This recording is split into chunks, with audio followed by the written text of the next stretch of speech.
Galatians Chapter 4. Think of it this way.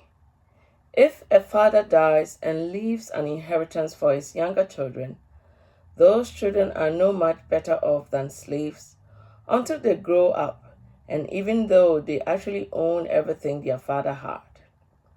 They have to obey their guardians until they reach whatever age their father sets. And that's the way it was with us before Christ came. We were like children who were slaves to the basic spiritual principles of this world.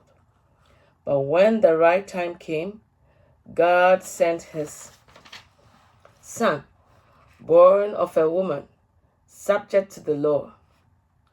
God sent him to buy freedom for us who were slaves to the law, so that he could adopt us as his very own children. And because we are his children, God has sent the Spirit of his Son into our hearts, prompting us to call out, Abba, Father. Now you are no longer a slave, but God's own child. And since you are his child, God has made you his heir. Before you Gentiles knew God, you were slaves to so-called gods that do not even exist.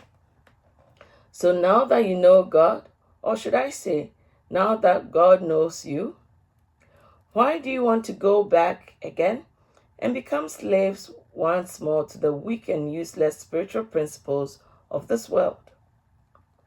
You are trying to earn favor with God by obeying certain days or months or seasons or years. I fear for you, perhaps, all my hard work with you was for nothing. Dear brothers and sisters, I plead with you to live as I do in freedom from these things, for I have become like you Gentiles, free from those laws.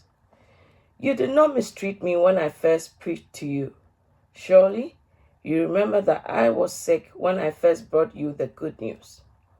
But even though my conditions tempted you to reject me, you did not despise me or turn me away. No, you took me in and cared for me as though I were an angel from God or even Christ Jesus himself. Where is that joyful and grateful spirit you felt then?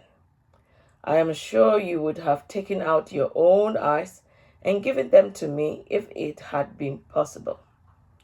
Have I now become your enemy because I'm telling you the truth? Those false teachers who are so eager to win your favor, but their intentions are not good.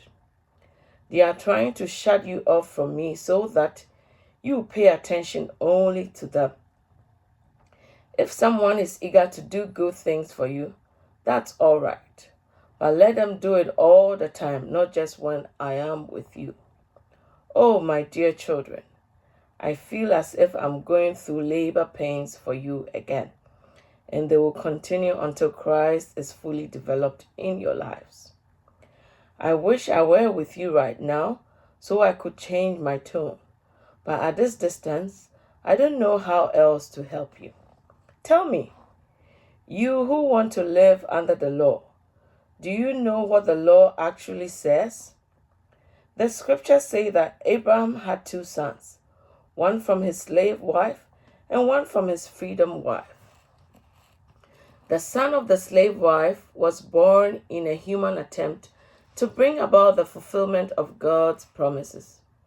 But the son of the freeborn wife was born as God's own fulfillment of his promise. These 2 women serve as an illustration of God's 2 covenants. The first woman, Hagar, represents Mount Sinai, where people received the law that enslaved them. And now Jerusalem is just like Mount Sinai in Arabia, because she and her children live in slavery to the law. But the other woman, Sarah, represents the heavenly Jerusalem. She is the free woman, and she is our mother. As Isaiah said, "Rejoice, O childless woman, you who have never given birth. Break into a joyful shout, you who have never been in labor. For the desolate woman now has more children than the woman who lives with her husband. And you, dear brothers and sisters, are children of the promise, just like Isaac. But you are now being persecuted by those who want you to keep the law, just as Ishmael, the child born by human effort, persecuted Isaac, the child born by the power of the Spirit. But what do the scriptures say about that? Get rid of the slave and her son, for the son of the slave woman will not share the inheritance with the free woman's son. So, dear brothers and sisters, we are not children of the slave woman. We are children of the free woman.